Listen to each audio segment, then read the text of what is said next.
All we can say is, Shiva's work contains Gautama's work as a small element. It is less than 1% because out of 112, Gautama explored one. Hey guys, welcome back to Dhamma Preserve, where we don't do blind devotion. We expose hypocrisy, spiritual misinformation, and celebrity gurus who twist ancient texts for clout. And today, we're talking about the most sinful, arrogant claim I've heard in years. But Shiva is a little too inebriated to do marketing. Less than 1%. Less than 1%.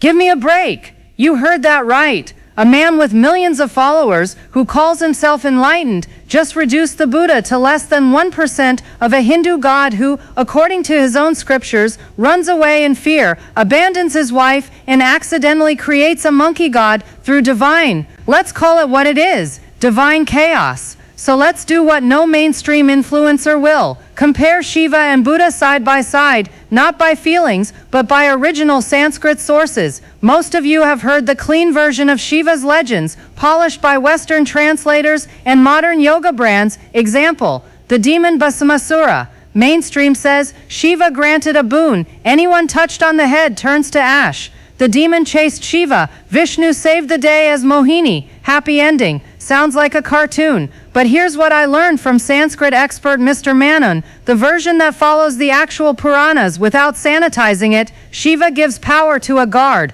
a minor figure. The guard becomes so strong that Shiva cannot take the power back. The guard turns into a monster and tries to conquer Shiva's own home. Shiva runs away in fear, leaving his wife alone to face the monster. His wife, Parvati, has to dance 100+ styles just to defeat what her husband created. While fleeing, Shiva turns into a buffalo to hide. Meanwhile, Vishnu is traveling, sees a random forest, notices a buffalo, realizes it's Shiva, and transforms into a female buffalo. Now here's the part no one wants to tell you. Shiva, still in buffalo form, has sex with Vishnu in female buffalo form. Vishnu then doesn't know what to do with the resulting energy, so he throws it away. A passing woman opens her mouth at the wrong moment, swallows it, and becomes pregnant. That child is Hanuman, the monkey god. Why names matter? Hanuman as proof. You can't change this story because Hanuman exists in the tradition. His power is literally explained by this event.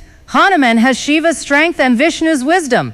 The only way to get that combo, according to the Sanskrit text, is via that specific chain. Fear, flight, buffalo transformation, cross-god union, wind god carrying the seed, and a monkey woman giving birth. That's not my opinion. That's the Siddhanta, the established truth of the Puranas. So let me ask you, if a god runs from his own servant, leaves his wife to clean up his mess, hides as a cow, and has accidental divine sex with another male god in animal form, is that enlightenment? Or is that a soap opera with extra arms? Sadhguru says Buddha is less than 1% of Shiva. Let's reverse that comparison using Shiva's own resume. 1. Shiva has fear, runs from Bhasmasura, hides as buffalo. 2. Shiva has lust, chases Mohini, Vishnu in disguise, loses control of his seed. 3. Shiva has anger, destroys Daksha's sacrifice, beheads his own son Ganesha by mistake. 4. Shiva abandons responsibility, leaves Parvati to fight a monster he empowered.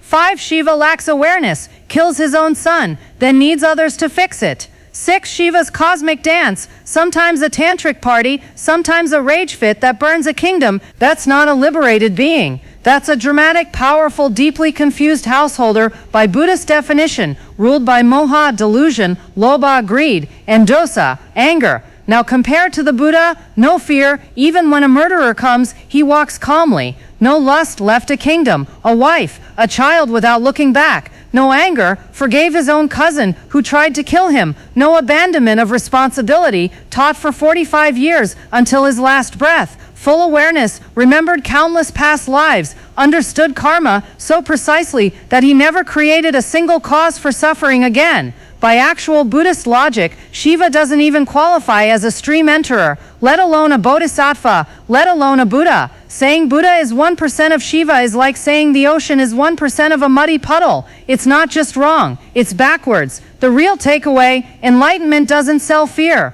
Look, I'm not against Shiva worship. I'm not even against Sadhguru personally, I'm against misrepresenting text to make your favorite deity look supreme, while ignoring the actual Sanskrit that shows fear, lust, and confusion. Real enlightenment doesn't run away from demons. Real enlightenment doesn't need a female buffalo transformation to fix a mess. Real enlightenment doesn't accidentally kill your own son. The Buddha didn't need boons, dances, or divine sperm. He sat down, saw reality as it is. Drop your thoughts below. Have you heard this Buddha versus Shiva comparison before? Smash like if you're tired of celebrity gurus twisting ancient text. Subscribe for more no BS breakdowns of actual Dhamma versus spiritual salesmen. And remember, real truth doesn't fear questions. Fake truth sells you answers with a checkout button. I'll see you in the next one.